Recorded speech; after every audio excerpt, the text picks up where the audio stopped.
ஊழியர்களுக்கான அகவிலைப்படி 2 விழுக்காடு உயர்வு.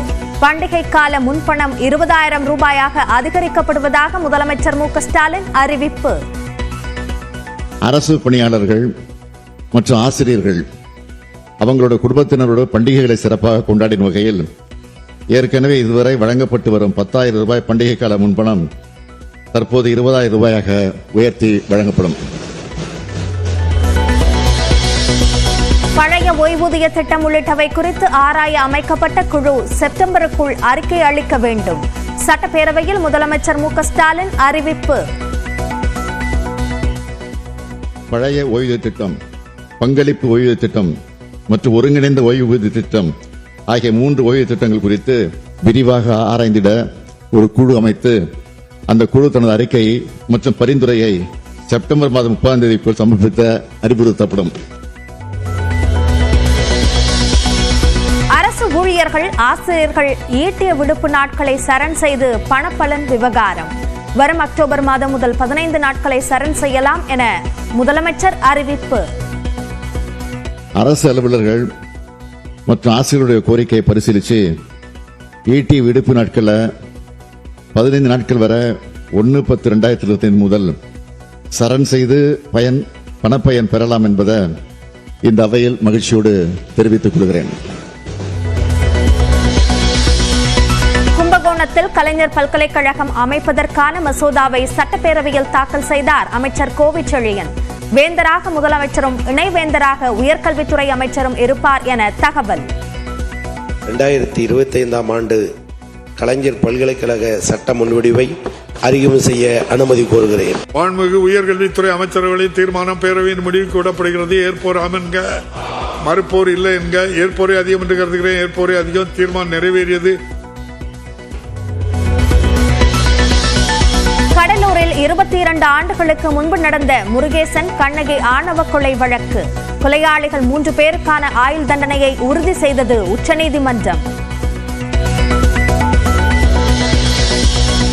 பெஹல்காமில் தாக்குதல் நடத்திய பயங்கரவாதிகள் கிஷ்த்வர் மலை வழியாக தப்பியோட முயற்சி.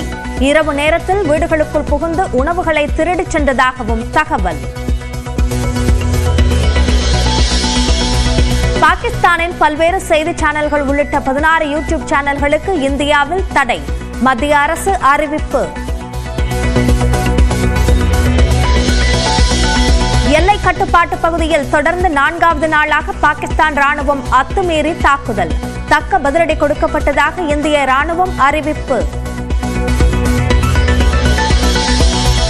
அமைச்சரவையில் மீண்டும் இடம் பிடித்த மனோ தங்கராஜுக்கு பால்வளத்துறை ஒதுக்கப்படும் என தகவல். இன்று மாலை ஆளுநர் மாளிகையில் பதவியேற்பு விழா. அரசு விரைவு பேருந்துகளில் கோடை காலத்தில் பயணித்த இலவச பயண பரிசுகள். அதிகபட்சம் 20 முறை இலவசமாக பயணிக்கும் வகையில் குலுக்கல் முறையில் பரிசு வழங்கப்படும் என அறிவிப்பு. தங்கம் விலை சவரனுக்கு 520 ரூபாய் சரிவு.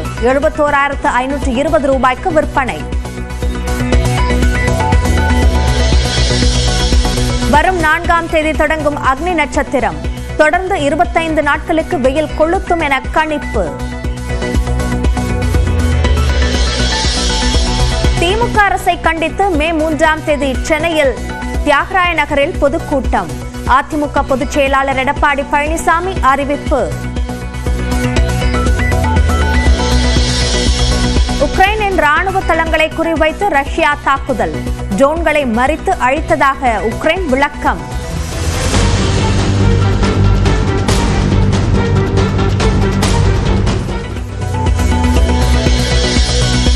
பிரான்சிடமிருந்து 26 ரஃபேல் விமானங்களை வாங்குகிறது இந்தியா.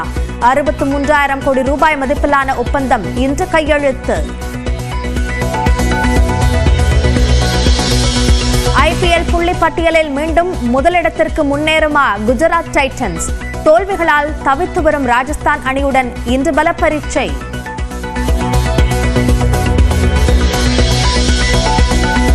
ஈரானின் துறைமுகத்தில் ஏற்பட்ட வெடிவிபத்தில் உயிரிழந்தவர்களின் எண்ணிக்கை 40ஆக உயர்வு. தீயை அணைக்க தொடர்ந்து போராடும் வீரர்கள். ஓசூர் அருகே கிளவரப்பள்ளி நீர்த்தேக்க அணையிலிருந்து பாசனத்திற்காகவும் தென்பெண்ணை ஆற்றிலும் திறந்துவிடப்படும் தண்ணீரில் துர்நாற்றத்துடன் நுரை பொங்கி செல்வதால் விவசாயிகள் கவலை அடைந்துள்ளனர். இதுகுறித்த கூடுதல் விவரங்களை நம்முடைய செய்தியாளர் செல்வாவிடம் கேட்கலாம். செல்வா, இந்த தண்ணீர் மாசடைந்து வருவதற்கு காரணமாக என்ன சொல்லப்படுகிறது? அபிநயா, தென்னிந்தியாவின் முக்கிய ஆறுகளில் ஒன்றாக கருதப்படும் தென்பெண்ணை ஆறு கர்நாடகா மாநிலம் சிக்பல்லாபூர் மாவட்டத்தில் உள்ள நந்திமலையில் பிறந்து சுமார் 430 கிலோமீட்டர் தூரம் பாய்ந்து இறுதியில் தமிழ்நாட்டு வங்காள விரிகுடாவில் கலக்கிறது.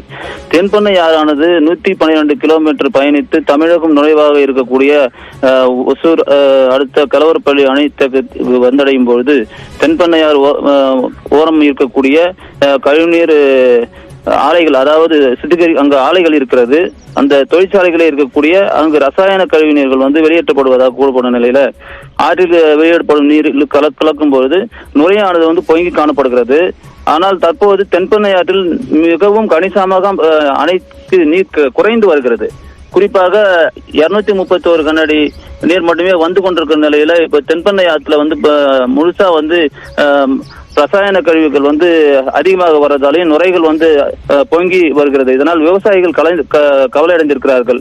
இந்த நுரைகள் இந்த தண்ணீரை எடுத்து சென்று இந்த நாள் வரை ஆய்வு செய்து அந்த ஆய்வறிக்கை வெளியிடவில்லை என்று தொடர்ந்து விவசாயிகள் வற்புறுத்தி வருகிறார்கள். இந்த நிலையில் தொடர்ந்து துர்நாற்றுடன் வெளியேற்று வருவதால் இந்த பகுதியில் விவசாயம் செய்ய முடியாத சூழ்நிலைக்கு தள்ளப்பட்டிருப்பதாக விவசாயிகள் கவலை தெரிவித்திருக்கிறார்கள். சம்பந்தப்பட்ட அதிகாரிகள் உடனடியாக நடவடிக்கை எடுத்து இந்த நுரையை தீர்க்க வேண்டும், இதை சரி செய்ய வேண்டும் என்பதை பகுதி விவசாயிகளின் கோரிக்கையாக இருக்கிறது. அபிநயா, விரிவான விவரங்களுக்கு நன்றி செல்வா. அரசு ஊழியர்களுக்கான அகவிலைப்படி 2% உயர்த்தப்படுவதாக சட்டப்பேரவையில் முதலமைச்சர் மு க ஸ்டாலின் அறிவித்துள்ளார். நிறுத்தி வைக்கப்பட்டிருந்த ஈட்டிய விடுப்புக்கான பணப்பலன் இந்த ஆண்டே வழங்கப்படும் என்றும் தெரிவித்துள்ளார். சட்டப்பேரவையில் 110 விதியின் கீழ் பேசிய முதலமைச்சர் அரசு ஊழியர்களுக்கான 9 அறிவிப்புகளை வெளியிட்டார்.